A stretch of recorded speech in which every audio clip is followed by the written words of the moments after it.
Hi everyone, it's me, and today, be prepared for a scare! Thank goodness it's Friday, TGIF, let's go!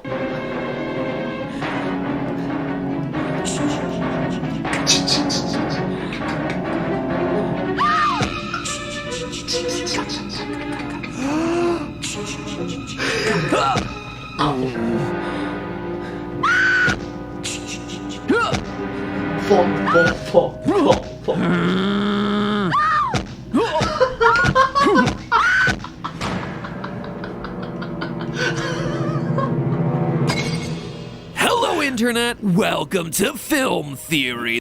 Hi Internet, welcome to Film Theory. Alright, TGIF. The show that slowly follows you as you run away, but then pops out in front of you with a machete of science. It's October and you know what that means. E equals to MC squared. That Halloween's already been canceled due to the unrelenting kick in the balls that is 2020. It honestly makes me really sad since Halloween is one of my favorite times of the year. But you know what? I ain't wallowing around in what we don't have. I'm reveling in what we do have. And this cloud has itself a silver lining. Sure. Get it, Cloud from Final Fantasy. We may not be able to engorge ourselves with free candy given to us by strangers this year, but we can still dress up and creep ourselves out all month long by spending time inside watching classic spooky movies.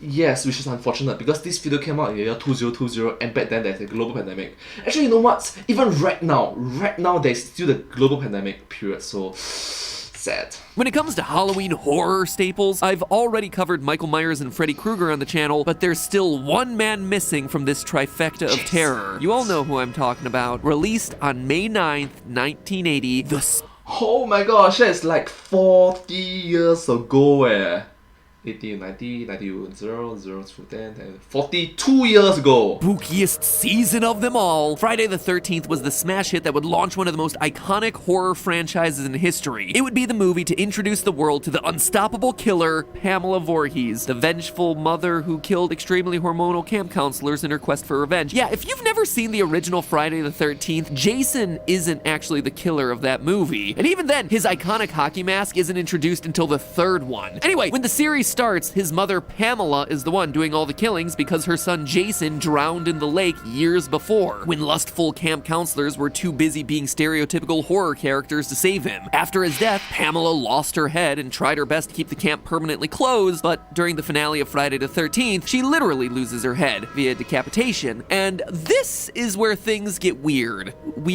Right before the closing credits of that 1980 film, a still 11-year-old Jason pops out of Crystal Lake and supposedly pulls Alice, the hero, down into the water. Alice survives this attack, and in Friday the 13th Part 2, no one believes her story. There's no evidence to corroborate it. Instead, we meet Jason, now a grown man who wears a sack over his head, hunting down more counselors. This confusing revelation means one of two things. Jason either grew into a hulking menace overnight, or, since they never found Jason's dead body in the lake in 1957, it means that he's been living an idyllic life in the woods and only emerges again because his mom was killed in the first place. Alright, case in point, right now it's in the year 2022, so it's decades ago.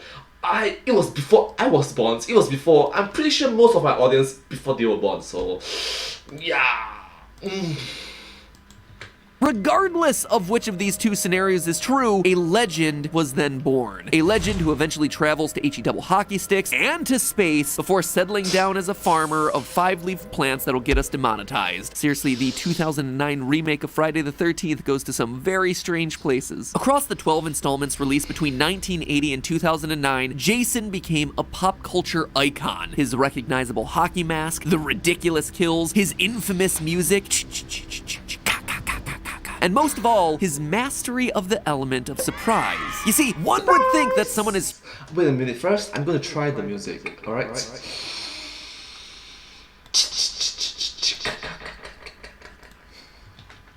Huge and strong as Jason would be super slow, and he is, most of the time. But then there are those moments throughout the series where he just seems to appear in a place unexpectedly. It's an impressive jump scare to say the least, but also an impressive feat of movement where he seemingly teleports from point A to point B. Like, how else could he have done that move without getting seen? It's actually actually a debate that's been raged by fans of the series for decades. Can Jason actually teleport? Because outside of regenerative abilities that render him basically immortal and just being really, really strong, he doesn't have any other supernatural powers. It's become such a thing that 2017's Friday the 13th the game featured a teleportation option. But is it true? Is Jason Voorhees just a strong dude with an iron will to live, or does he actually have magical powers that are aiding him in his revenge spree? That, my fellow theorists, is what we aim to prove today, coming to the definitive answer as to whether Jason Voorhees can teleport. Since the Friday the 13th franchise has such a loyal fan base and we didn't want them to hashtag blame Jason for missing obvious moments, we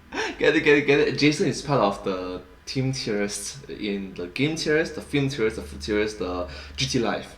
scoured F13 message boards to put together a list of moments that potentially feature teleportation. We then did a rewatch of the entire series to make sure that we weren't missing anything. Ultimately, across the franchise's 12 movies, we wound up with 5 key moments that absolutely deserved a closer look. The first is a moment from the fan favorite Part 6, Jason Lives. This is the film that introduced the world to Super Jason, a Jason that was dead, maybe?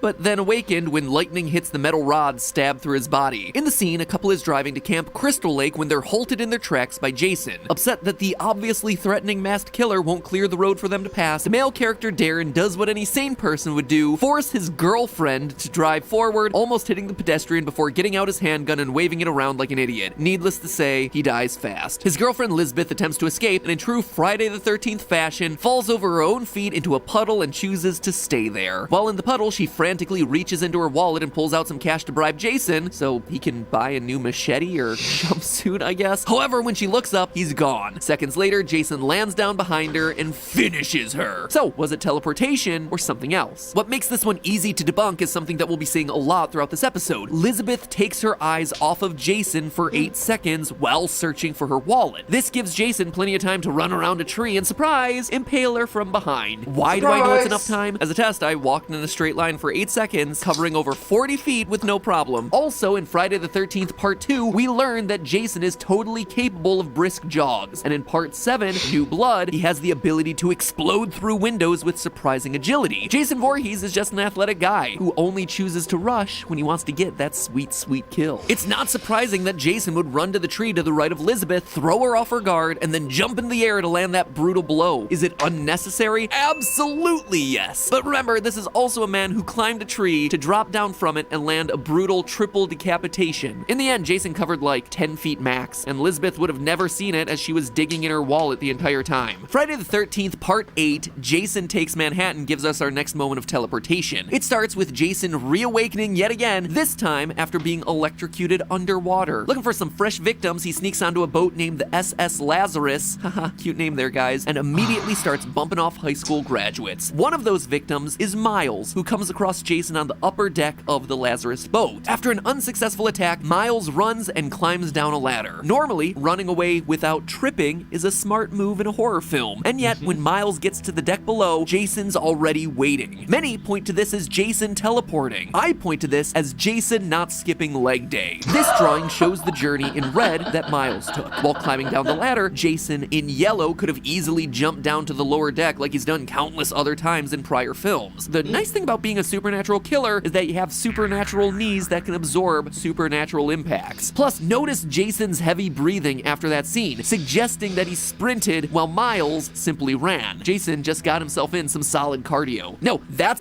So, case in point, it's a short distance, but it's the difference between marathon speed and sprinting speed, given that it's a short distance. So, yeah.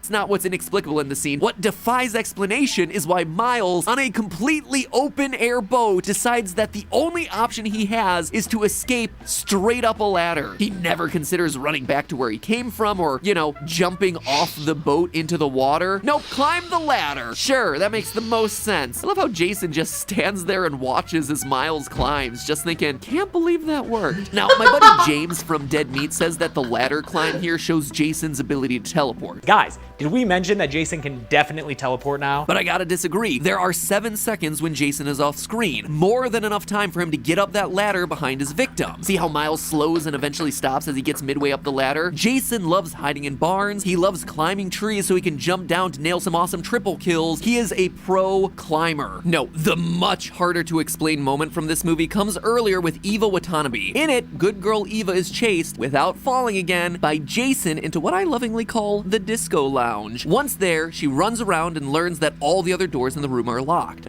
Alright, just for a moment please. Right now in the year 2022, does people even call it disco lounge? Because I generally don't go there. I got no idea. When she looks back toward where she entered, Jason bursts through. This is where things start to get real teleporty, as Eva begins to look around the room and sees Jason everywhere she looks. At first glance, it appears undeniable that Jason is teleporting across the room and is using his supernatural abilities to taunt and frighten Eva. However, after further inspection and research, I don't think the teleporting actually explains what we're seeing here. The F13 fandom page suggests that Eva might be hallucinating to distress, flash blindness, panic, and the fact that she spun around the room 7 times before Jason entered.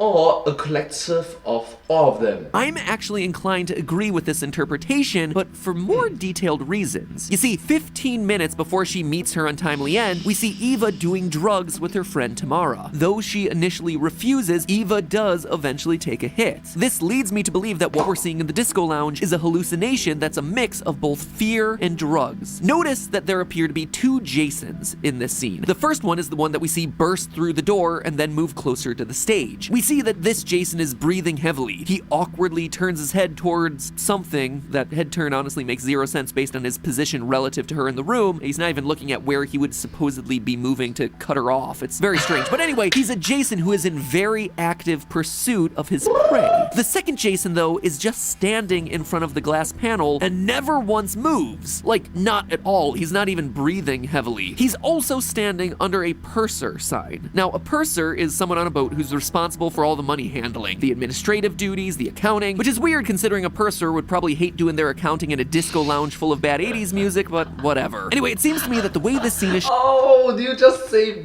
bad 80s music? Oh my gosh. My parents' era, so yeah.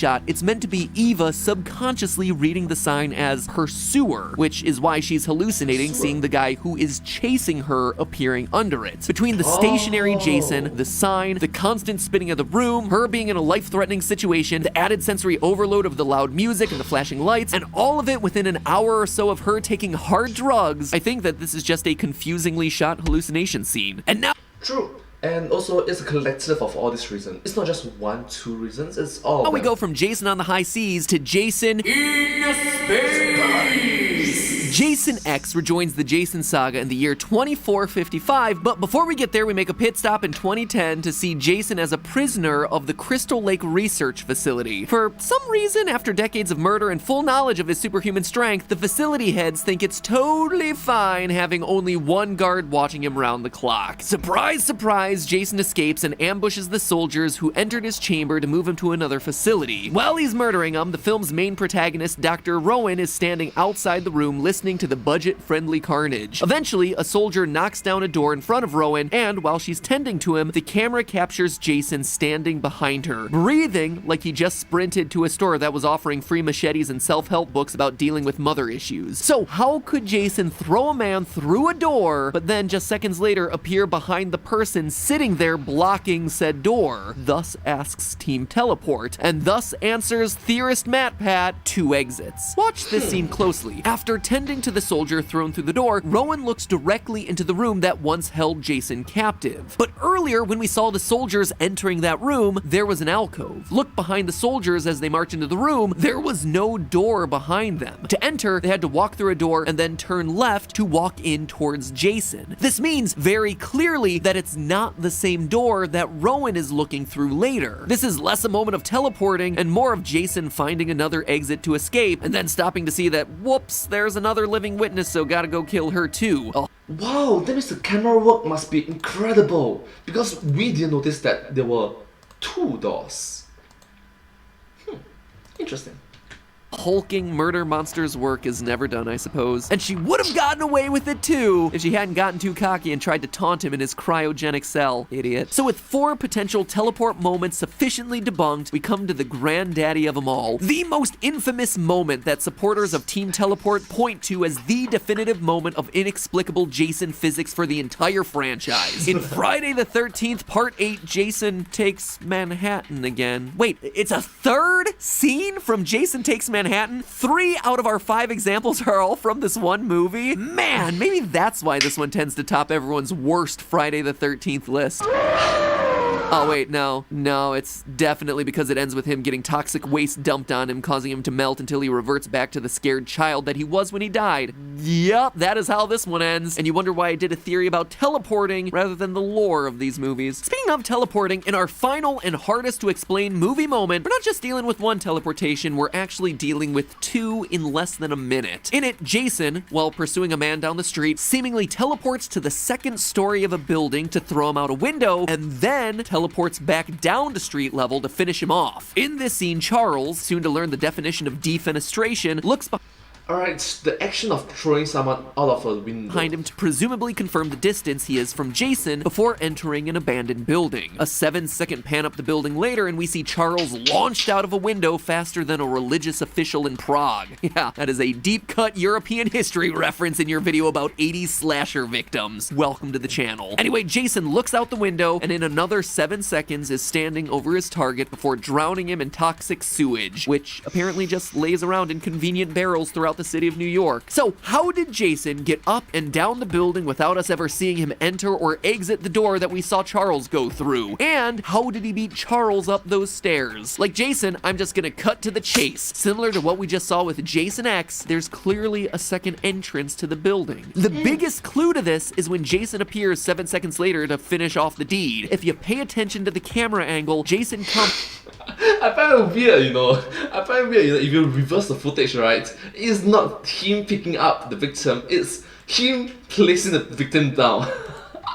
I'm sorry. From another direction relative to where Charles first enters the building. Look at the scene. The entrance to the building is behind Charles on his right. Jason comes in on his left. There's clearly a second entrance to the abandoned building. We even see Jason leave the window in that direction. Had Jason been using the same staircase and entrance as Charles, he would have exited the window towards frame left. But instead, he goes to the right, presumably to use the entrance that got him up there in the first place. So here's what's happening in the scene. Charles checks to see where Jason is, doesn't see him. He enters the building. Jason, shortly behind, enters via a second entrance to cut him off at the second floor. 7 seconds is plenty of time for him to run up the stairs, and we know that Charles is constantly stopping and looking behind him to make sure that Jason isn't around.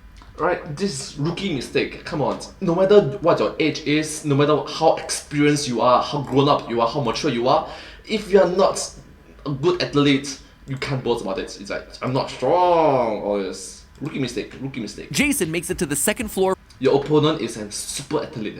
You will super lose one. Right before the sprinting Charles. Charles sees his pursuer in front of him and decides to pull a Trish Jarvis from Friday the 13th, the final chapter, going for a Hail Mary escape by diving out through the window. Notice how his silhouette in the window looks. Going frame by frame, we can see there's never a change in his momentum. And when his body leaves the window, both of his arms are blocking his face. In all other window jump scares throughout the series, and there are a lot of them, when a character is thrown through a window, they're not actively defending themselves against the shattering glass. You'll also notice that there's no second shadow in the window. If Jason was indeed the one tossing Charles out, you'd expect to see his hulking body also silhouetted somewhere against the glass in the scene. Nope, Charles runs up the stairs, sees his pursuer, jumps out the window, misjudging how painful jumping from a second-story window is actually gonna be, and is rendered helpless until Jason steps in to finish the job. The biggest question I have now is why Charles ran into the building when he had a perfectly fine alley to run through. I personally have never been chased by an immortal hockey mask-wearing killer, but locking myself in a building seems like a terrible idea. However, much like with Eva and Miles, the fear of Jason is enough to cloud your judgment, I suppose. And you see, I think that's the point of this whole episode here. I know that a killer like Jason Voorhees seems mythic, but when you actually objectively look at the actions he takes, he's relatively human. Jason. Sure, he's a bit of a bullet sponge, and is definitely strong enough to punch a guy's head clean off his body, but outside of that, he doesn't have any magic abilities. We've concocted these epic stories of Jason, giving him teleportation powers that he just doesn't possess. He's able to kill people not because he's some supernatural beast who appears and disappears at will, but because his victims make mistakes. They see him and they panic. Instead of just running and not tripping, instead of thinking rationally, use knowledge, use wisdom, use basic instinct. They race themselves into corners like Miles and Charles. They get cocky like Rowan. They panic like Eva. Or they just don't run in the first place like Lisbeth. In the end, Jason's deadliest weapon isn't his machete, it's his intimidation factor. The aura, or in One Piece, it will be like the haki.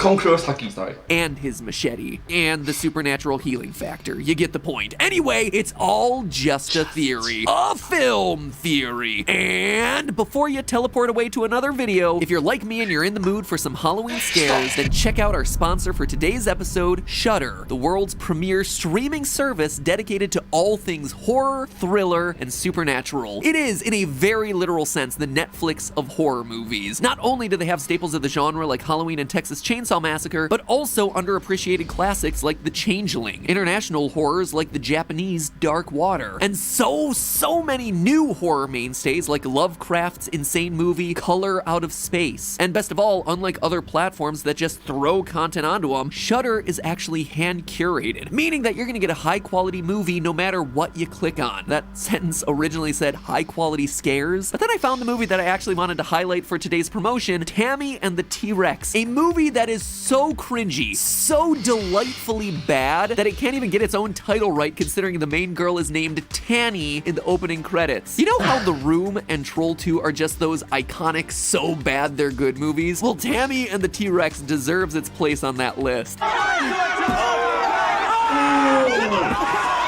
It is a movie where a teenager's brain gets put into an animatronic T-Rex's body, producing iconic moments like a T-Rex trying to call on a payphone, a man getting flattened like he was run over by a steamroller, like it's some sort of Looney Tune, and pulse-pounding effects like you see here. And you can watch it right now for free on Shudder. Shudder usually has a 7-day free trial, but you can get our special offer of a 30-day free trial right now by going to shudder.com. That's S-H-U-D-D-E-R, as in fearful tremble and not shutter, the thing that you use to open and close windows. And use the promo code FILMTHEORY when you sign up. That's gonna get you those extra couple of free weeks of horror. And considering it's the first week of October right now, that means you are covered for the entire month. So whether you're in the mood for something scary or something scarily funny this Halloween, Shudder is the service for you. I'll see you all next week for some more spooky theories. Thank you all so much for watching this video together with me. I hope you find this video very interesting and just, all in all, it's unique. Yeah, quite special. Anyway, if you do like this video, please remember to like, share, and subscribe to my channel and comment down below if you have any share us down below. Don't forget to follow my channel and sincerely appreciate all of your support and encouragement for our work. It's very motivating and uplifting to see all your positive comments. Very wholesome. And anyways, thank you so much. Hope to see you all in my next video. But hey, that's just a theory. A film theory. And cut. Thank you.